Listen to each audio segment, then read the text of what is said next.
Believe it. Yeah, Halloween is a blast. Very fond memories of it. And fortunately, unlike some Halloweens past, we're not going to have to deal with any ugly or scary weather. No storms, no ice, just sunshine today. It's going to be a gorgeous afternoon. Yeah. Warm as well. I mean, look at downtown right now on our Regency Cam and our Pike Pass Sky Cam network. That paints the picture. Clear sky, and there's something spooky for you. A couple wasps have migrated over, and they're going to climb on that camera. Fortunately, no one has to deal with those this afternoon, but yeah, here we go, 64. The current temperature out there at Will Rogers, so it is already really nice. Some upper 60s starting to crack in, 67 in El Reno and Midwest City, so warmer air is building.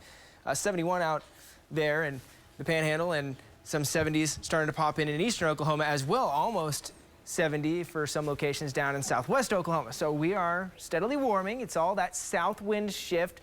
During the 9 a.m. this morning and in the morning shows, we still had a west to even light northwest breeze. Well, that is gone now. We are warming things up, and there's nothing to come hurt us today. That is really nice. Here we have our quiet setup. Our latest rainmaker is way off to the east. Our next rainmaker and storm system is out in the Pacific. It's going to take a little while to get here. So Halloween, nice. The next couple of afternoons, nice and warmer. We're going to be in the 70s for several days, but by Wednesday, we'll check things out up in the Pacific Northwest. Our next system enters and then hangs to the south. And as it does so, once we get to Thursday and Friday, it's going to slow down. This is going to be a multi-day storm type setup the way things are looking right now, because it cuts off from the main jet stream. So it's a slow mover as it goes to the east, and then hopefully by late Saturday we can see the storm start to exit the state and make things nice and dry for Sunday, but we'll see. It's going to depend on how slow that storm's going to go.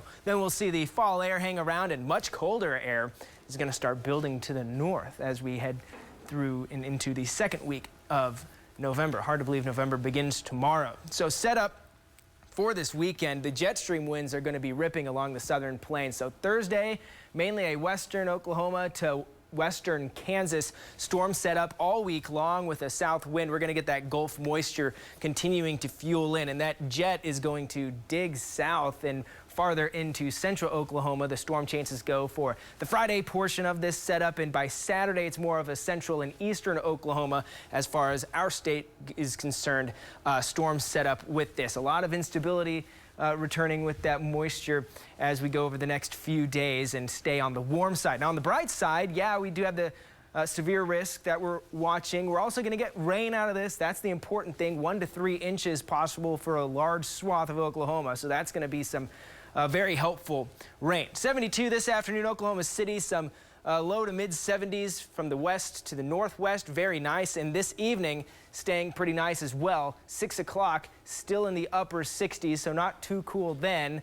Sunset, though, 6:35. Once that happens, we're going to see a very steady cooling, 60 by 8 o'clock. So by the end of trick-or-treating, might be a little cool out there. Overnight, chilly, but not incredibly cold, kind of warmer than we really should be this time of year. 46 Oklahoma City. Normally we're down to 43, so we'll call it really mild, honestly. And then in the afternoon, even warmer than today, 74 Oklahoma City. Some upper 70s along the north. A south wind that's going to pick up over the next couple of days, especially by Wednesday, which will keep us continually warm. Mid 70s for most of Oklahoma, and some upper 70s. We'll be pushing 80 in a couple communities. So some really not November-like afternoons ahead, but I'm not going to complain about the 70s. That'll feel great. Sunday morning, there it is, 2 a.m. Clocks go back an hour over the next month and a half, 2 months. By the time we get to December 21st, we're going to lose a whole hour of daylight. So not only do the clocks set back, that gets us used to things really changing into winter, but we're going to be losing that daylight. We're not going to lose any of that heat for a few days. Once we get the cold front to swing through Saturday night into Sunday, then we'll get a little bit more of a cool pattern back in the 60s for several afternoons.